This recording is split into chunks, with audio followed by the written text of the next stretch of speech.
Di antara ledakan bom dan desingan peluru Rusia dan Ukraina, ada warga Indonesia yang bertahan di Ukraina. 9 WNI hingga kini masih mengungsi di Chernihiv.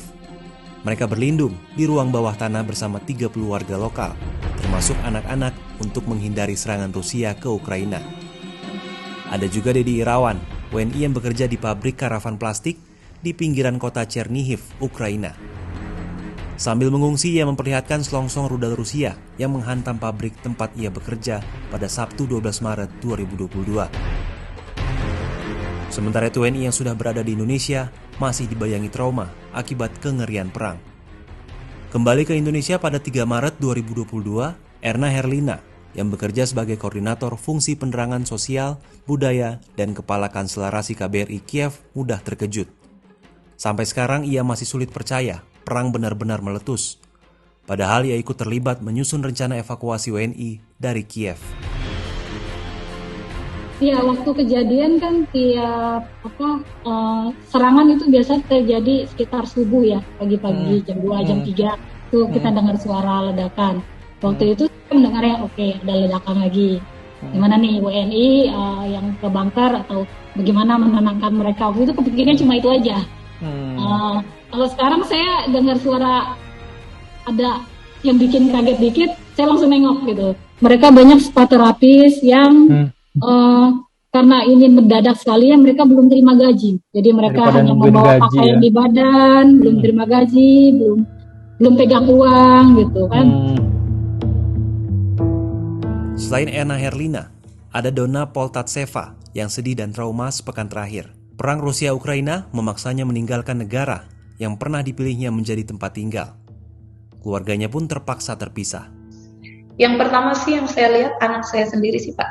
Karena kan pulang ke Indonesia juga saya tanpa suami. Karena suami saya harus beda negara, ikut ngurus dulu mertua.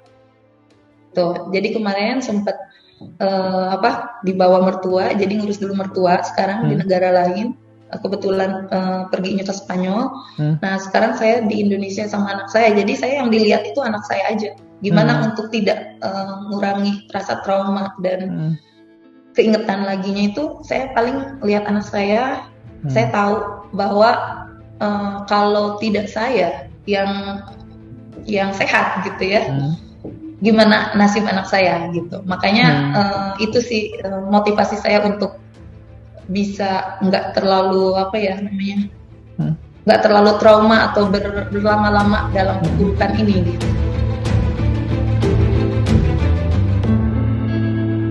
Donna dan anaknya terpaksa pulang ke Sukabumi, Jawa Barat. Donna juga harus meninggalkan apartemen yang baru 2 tahun ditinggali bersama keluarga di Kiev. Dari KBRI Kiev, apartemennya berjarak 4 km. Dalam situasi normal, hanya butuh beberapa menit untuk sampai ke KBRI Kiev. Tetapi Kamis 24 Februari pukul 8, saat serangan Rusia mulai menghujani Ukraina, jalan ke arah KBRI Kiev sudah macet. Warga Kiev berusaha keluar dari ibu kota Ukraina yang mulai dibombardir Rusia itu.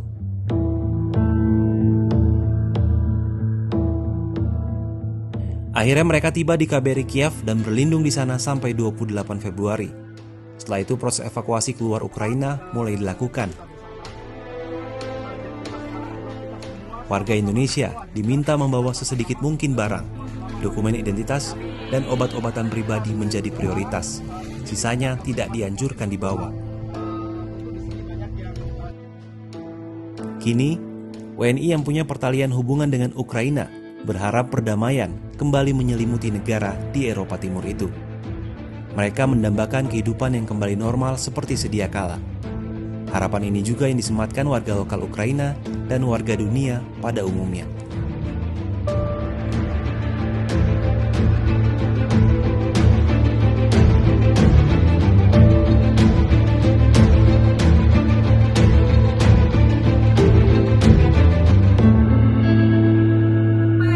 Dari Odessa ke Rumania dengan selamat. Terima kasih pemerintah Indonesia. Hidup Indonesia. Terima kasih.